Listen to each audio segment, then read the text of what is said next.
Hey guys, Hayden here.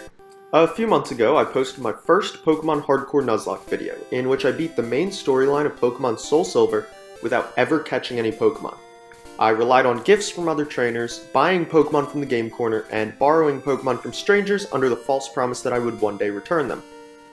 At the end of that video, I promised that I would eventually continue the challenge and play through the postgame.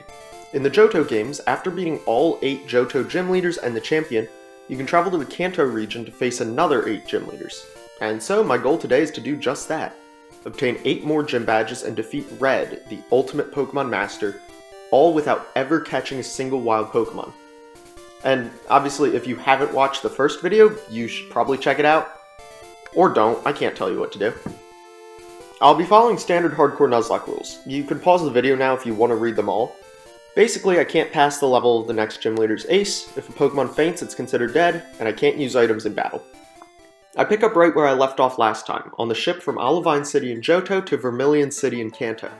I have 3 Pokemon remaining from my journey through Johto: Serpent the Dragonair, Eon the Espeon, and Karate Kid the Hitmontop. And immediately I have an issue.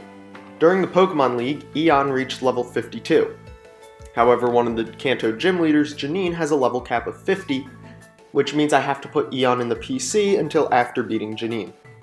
My other 2 Pokemon are level 49 and 48, so I also have to worry about not overleveling them.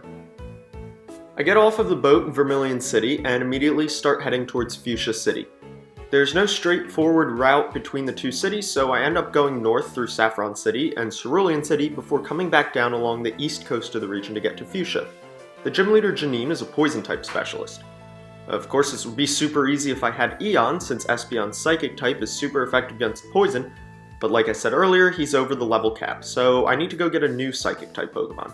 Luckily, one of the very few encounters I can get in the Kanto region is a Psychic type. I go to the game corner in Celadon City and play a lot of Voltorb Flip, and then I spend 3,333 coins to buy a Mr. Mime. The Pokemon from the game corner are level 15, and the level cap for Janine's gym is 50, so it takes a bit of grinding, but eventually I'm ready to take on the gym. Mr. Mime takes out Janine's Crobat with Psychic. She manages to hit a Confuse Ray, but I plan to head for that with a Lumberry. Janine has 2 Ariados, who each go down to a single Psychic.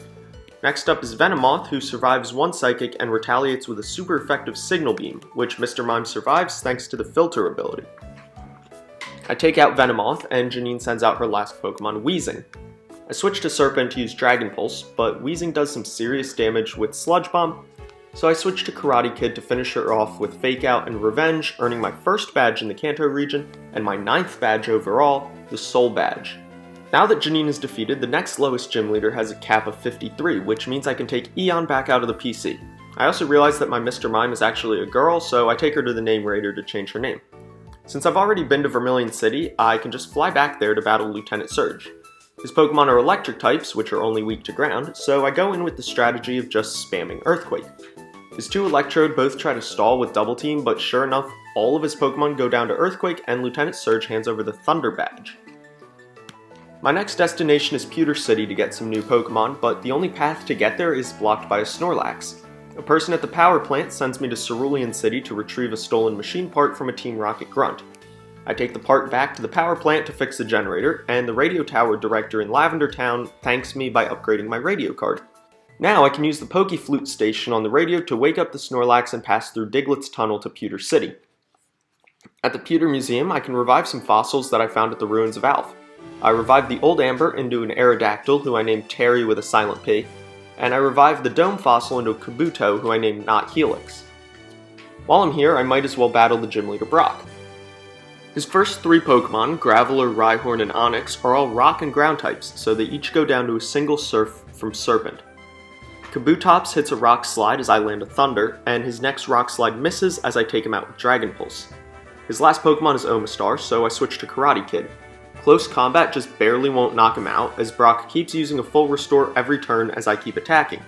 Eventually he runs out of full restores at the same time I run out of close combats, and I finish him off with Strength and earn the Boulder Badge. Misty and Brock have the same level cap of 54, so I decide to challenge her next. I have to interrupt her date at the Cape north of Cerulean City to get her to return to the gym so I can battle her. Misty leads with Golduck as I lead with Serpent. I take her out with 2 Thunders, and she sends out Lapras. I switch to Karate Kid to knock her out with close combat. Her third Pokemon is Quagsire, and I don't really have a strategy for this one. I switch to Terry as I correctly predict an Earthquake. I switch back to Karate Kid to land a Fake Out. I repeat that and then take out Quagsire with close combat. Misty sends out her final Pokemon, Starmie, and I switch to Eon. I get super lucky as Bite causes her to flinch 3 times in a row. She manages to use Recover, but a critical hit knocks her out anyway as Misty hands over the Cascade badge. I take some time to grind Terry up to match the rest of the team before heading to Saffron City to challenge Sabrina. The level cap is also finally high enough that Serpent evolves into a Dragonite while I'm going through the gym, and adding a pseudo-legendary to the team will be a major game changer. I reach Sabrina, and I don't even need to use Serpent to win this battle.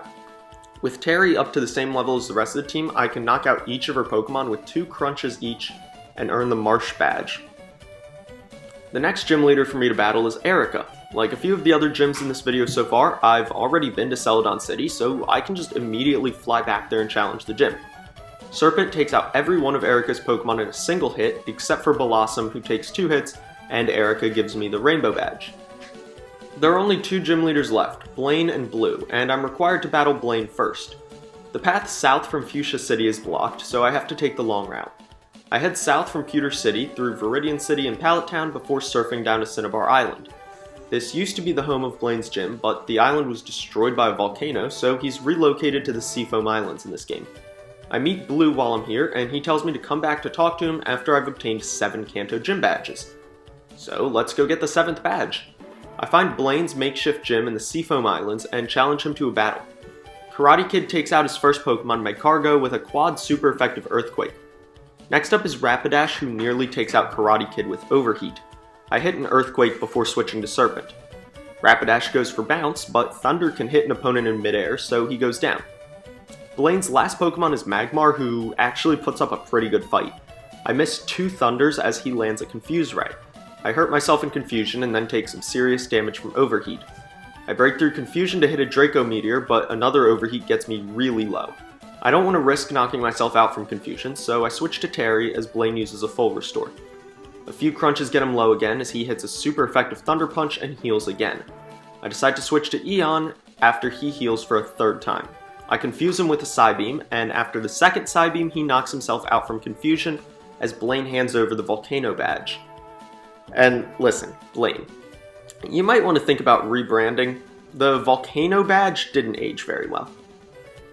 I fly back to Cinnabar Island to show off my badge collection to Blue and convince him to return to the Viridian gym.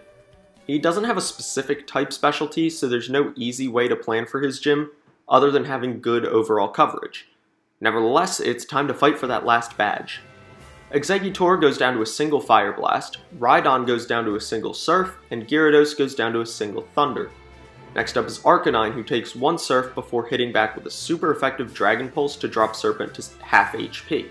A 2nd Surf takes him out, but Machamp comes out and I know I'm going to need to switch.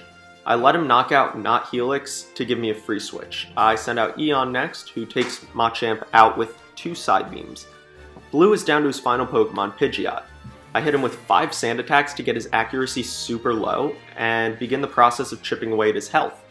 None of my attacks are doing too much damage, and he has a ton of full restores, but he hardly ever lands an attack thanks to Sand Attack, and we eventually take him out to earn the final gym badge, the Earth badge. I've now obtained all 8 Kanto gym badges. Combined with the 8 from Johto from the previous part of this journey, that's 16 badges. When I leave Blue's gym, Professor Oak calls to invite me to his lab in Pallet Town. He gives me the HM for Rock Climb and gives me permission to visit Mount Silver, the home of the true final boss of the game. I pass through the west gate of the Pokemon League to Route 28, which leads to the foot of the mountain. I make the trek up Mount Silver to the very peak where I find him, the ultimate Pokemon Master and the true champion, Red. And then I turn around and leave because there is no way I'm battling him right now. His strongest Pokemon is level 88 and mine is level 59. He would destroy me. So I return to a lower part of the mountain to train. Mount Silver is the spot with the highest level wild Pokemon, so it's a good place for me to be in. I spend a few hours getting my entire team up to around 85 to 88 before returning to the mountain peak to actually challenge Red. He stays silent as the battle begins. He leads immediately with his ace, his level 88 Pikachu. I lead with Karate Kid and flinch him on the first turn with Fake Out. He gets me down to red HP with Volt Tackle, but I finish him off with Earthquake. Next up is Charizard, so I switch to Terry. I miss my first Rock Slide as he lands a pretty powerful Dragon Pulse, but I make contact with the second one to knock him out. His third Pokemon is Lapras, and I switch to Mrs. Mime. I deal more than half of his HP with Focus Blast as he uses Blizzard to get me down to 19 HP. Then the Hail takes me down to 9, and I know it'll take me out on the next turn, but I stay in anyway to finish off Lapras with another Focus Blast. But then, I level up and gain 2 more HP, which is just enough to survive the Hail and buy me one more turn. Red sends out Snorlax, and I land one more Focus Blast before going down to a Blizzard. I send out Karate Kid and knock him out with Close Combat. Just like Mrs. Mime, Karate Kid survives the Hail with just 1 HP remaining. Next is Venusaur, who takes hardly any damage from Earthquake before knocking out Karate Kid. I switch to Serpent to knock out Venusaur with a Fire Blast, and just like that, Red is down to his last Pokemon, Blastoise. I go for the super effective Thunder to win the battle, but I miss as a 4-time super effective Blizzard takes me out instead. With only 2 Pokemon myself, and one of them on red HP, I send out Eon. I get his HP into the yellow range and effortlessly tank a Blizzard before knocking out Blastoise with one more Psychic. And with that, the battle ends. Red disappears without a word, and the credits roll. And now, I've truly beaten Pokemon Soulsilver, all the way through the Johto and Kanto regions without ever catching a single Pokemon. I hope you enjoyed this video. If you did, please like, comment, and subscribe as it would really help to grow my channel. See ya!